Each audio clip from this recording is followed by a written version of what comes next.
క్రాంతి కుమార్ బండేలా జాతీయ అధ్యక్షులు, Indian national యువజన పార్టీ, ప్రముఖ సుప్రీంకోర్టు. నమస్కారం అండి. బాగున్నారా? గత 30 రోజులు అయింది మన ప్రైమ్ నేని వేదికగా పవన్ లాంటి మేధావులతోటి, మీలాంటి మేధావులతోటి, విద్యార్థి సంఘ నాయకులతోటి మీరందరూ సుదీర్ఘ ప్రయాణం చేశారు. ఈ కార్పొరేట్ దందాన్ని అరికట్టాలని. అడ్మిషన్స్ సమ్మర్ వస్తే మీకు 2 నెలలు ఫుల్ సీజను, వాళ్ళకి అడ్మిషన్ సీజను, మీకేమో స్టూడెంట్స్ బాధలు తీర్చడానికి మీకు సీజను. ఫోన్లు మోగుతూ ఉంటాయి, కేసులు పెట్టించుకుంటుంటారు, ధర్నాలు చేస్తూ ఉంటారు, రాత్రి పవలు ఉండదు, 24/7 స్టూడెంట్స్ ఫోన్ చేస్తూ ఉంటారు, అన్న ఆ క్యాంపస్ ఈ క్యాంపస్ అని. ఇంకా ఈ తెలంగాణ రాష్ట్రంలో నిధులు, నీళ్లు, నియామకాల కోసం ఉద్యమాలు చేశారు.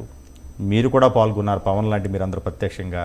ఇంకొక ఉద్యమం తీసుకొస్తే తప్ప దీన్ని అరికట్టలేరా? ఈ ముఖ్యమంత్రి, ఈ మంత్రులు, ఈ వ్యవస్థ ఇదేమీ దీన్ని కంట్రోల్ చేయలేదని మీరు డిసైడ్ అయిపోయినట్టున్నారు. ప్రైమ్ నేని చర్చ మొదలెట్టాక మొత్తం తెలుగు రాష్ట్రాల్లోనే కాదు, మొత్తం భారతదేశం అంతా ఒక చర్చ మొదలైంది. ఒక ప్రైమ్ నేన్ ఒక కార్పొరేట్ విద్య గురించి పోరాడుతుంది, ఏ ఛానల్లో కూడా చూపించట్లేదని. కానీ దానికి ఇంకా సమయం తీసుకోవడానికి అవకాశం లేని స్థితిలో మనం ఇంకా కంటిన్యూషన్ చేస్తున్నాం ఎన్ని రోజులైనా ఈ పబ్లిక్ డొమైన్లో. ఏమంటారు మీరు దీని గురించి?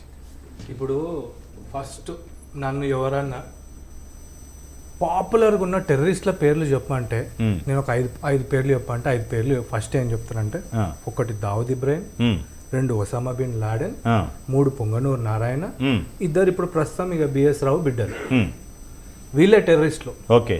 మొన్న పెహల్గాంలా వాళ్ళు వచ్చి మన దేశ పౌరుల్ని కాల్చి చంపిర్రు, ఆ పందికొక్కులు కాల్చి చంపిర్రు.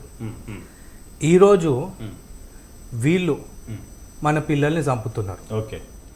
ఇప్పుడు ఒక రకంగా మాట్లాడుకుంటే టెర్రరిస్టులు ఏం చేస్తారు? జనాల్ని చంపుతారు. At the end of the day వీళ్ళు చేస్తున్నది internal terrorism. Okay. We should turn these people as terrorist. Okay. ఒక్కసారి ఒక కాలర్ ఉన్నారు, మన కాంతి కుమార్ గారు. ఒక్క నిమిషం మీతో మాట్లాడతాను. Sorry for inconvenience. సుధాకర్ గారు నెల్లూరు నుంచి. నమస్కారం అండి. సార్ నమస్కారం సార్. నమస్తే, చెప్పండి. ఏం లేదు సార్, నాది ఒక చిన్న డౌట్ సార్. చెప్పండి. ఇప్పుడు మీరు అంటున్నట్టు మీరు ఎక్కడ చదువుతున్నారు సార్ ఇంటర్మీడియట్? ఏదండి? మీరు ఎక్కడ చదువుతున్నారు సార్ ఇంటర్మీడియట్? నాకు అర్థం కాలేదు. మీరు ఇంటర్మీడియట్ ఎక్కడ చదువుకున్నారు సార్? గవర్నమెంట్ కాలేజ్ అండి. గవర్నమెంట్ కాలేజ్ అంటే ఒక పెద్ద గ్రౌండ్, విశాలమైన గ్రౌండ్, ప్రకృతి గాలి అంతా ఉంటది. అవునా కదా సార్? అవునండి. ఆ విశాలమైన గ్రౌండ్ ఉంటది, లైబ్రరీ ఉంటది, అన్ని ఉంటాయి. ఇప్పుడు చదువుతున్న పిల్లలకి లైబ్రరీ కానీ, గ్రౌండ్ కానీ, స్పోర్ట్స్ కానీ, ఎన్సీసీ కానీ, స్కౌట్ కానీ, ఇంకా అదర్వైజ్ ఇంకేమైనా ఉన్నాయా? నా క్వశ్చన్ అదండి. అంటే ఒక్క చదువు ఒక్కటే సరిపోతుందా? అదర్ యాక్టివిటీస్ మీద పిల్లలకి యాక్టివిటీ ఉండాలా లేదా? సార్ నా క్వశ్చన్ అర్థమైందా లేదా మీకు? చెప్పండి. వినపడుతుంది, చెప్పండి. అదే సార్, నేను అడిగిన క్వశ్చన్కి ఆన్సర్ అదే సార్. ఇప్పుడు పిల్లల మైండ్ ఫ్రీగా ఉండాలి. ఇప్పుడున్న కాలేజెస్ లో ఎన్ని కాలేజెస్ లో అలా ఉన్నాయి అని అడుగుతున్నాను.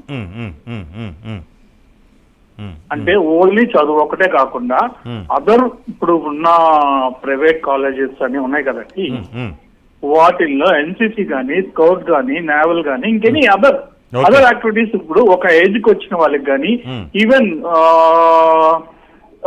గవర్నమెంట్ స్కూల్స్ లో అయితే నాకు తెలిసి ఈవెన్ చిన్న పిల్లలకు కూడా ఉంటది. 2nd class, 3rd class, 4th class పిల్లలకు కూడా ఎన్సీసీ, స్కౌట్ అన్ని ఉంటాయి. వాళ్ళ మైండ్ మెచ్యూరిటీ కావడం కోసం, ఎందుకంటే నలుగురిలో అన్నిటి వెళ్ళడం కోసం, నలుగురిలో ఇప్పుడు ఎన్సీసీ అనేది కానీ, స్కౌట్ అనేది కానీ, నేవల్ అనేది కానీ, ఇవి ప్రతి ఒక్క కాలేజ్ లో ఉండాలన్న నిబంధన మీరు ఎందుకు సపోర్ట్ చేయడం లేదు గవర్నమెంట్ కాలేజ్, ప్రైవేట్ కాలేజెస్ కి?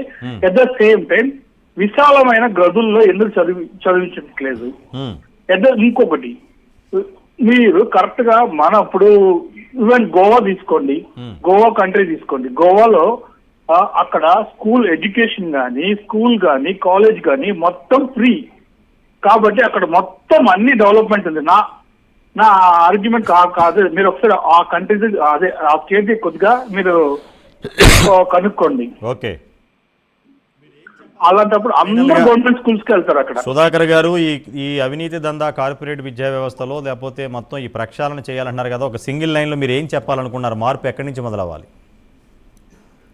మార్పు రాజకీయ నాయకుల నుంచి కావచ్చు, పోనీ parents తప్పే నుంచి కావచ్చు. పోనీ ఇదంతా ఇలా అవడానికి తప్పెవరదంటారు? పేరెంట్సా, ప్రభుత్వాలా, లేకపోతే అధికారులదా, లేకపోతే ప్రజాప్రతినిధులదా? 100% ప్రజాప్రతినిధులది, కార్పొరేట్ దందా. 100% కార్పొరేట్ దందా ఇది. Okay, right. థ్యాంక్ యూ అండి. మళ్ళీ మీతో డిస్కస్ చేద్దాం. థ్యాంక్ యూ కాల్ చేసినందుకు. రమణబాబు గారు వైజాగ్ నుంచి లైన్లో ఉన్నారు. రమణబాబు గారు నమస్కారం. నమస్కారం. చెప్పండి.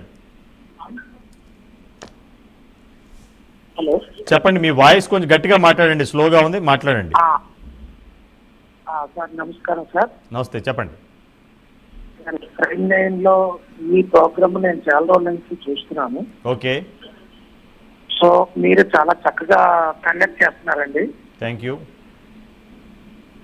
ఇది సామాన్య జనాలందరికీ సార్ చాలా చాలా ఉపయోగకరంగా ఉన్న ప్రోగ్రామ్ అండి. అవునండి. విలేజ్ పీపుల్ కి చాలా చాలా ఇంపార్టెంట్ ప్రోగ్రామ్ కండక్ట్ చేస్తున్నారు. ఎస్. ఇప్పుడు లేటెస్ట్ గా విలేజ్ పీపుల్ దగ్గర కూడా లక్షలు పెట్టి ప్రైవేట్ కాలేజీల్లో జాయిన్ చేస్తున్నారండి. ఎస్. సో వాళ్ళకి కూడా ఇప్పుడు ఈ ప్రోగ్రామ్ ద్వారా ఎడ్యుకేట్ చేసే అవకాశం వచ్చిందండి. కరెక్ట్. సో మీ ద్వారా గవర్నమెంట్ కి తెలియవలసిన విషయం ఏంటంటే సార్, రానున్న రోజుల్లో ఎస్ ఖచ్చితంగా sir, schools, colleges government under లోనే రన్ అవ్వాలి. ఎస్, మా ప్రయత్నం అదే. ప్రైమ్ No మేనేజ్మెంట్ private ప్రయత్నం college. అదే. ఇలాగ చేయగలిగితే గవర్నమెంట్ కి మంచిది, ఎస్ సామాన్య ప్రజలకి మంచిది. ఎస్ మీలా సపోర్ట్ చేసే కాస్త కోస్తో తెలివైన వాళ్ళందరూ కూడా ఎస్ ఒక మంచి ప్రోగ్రామ్ అందిస్తున్నారు సార్. కరెక్ట్.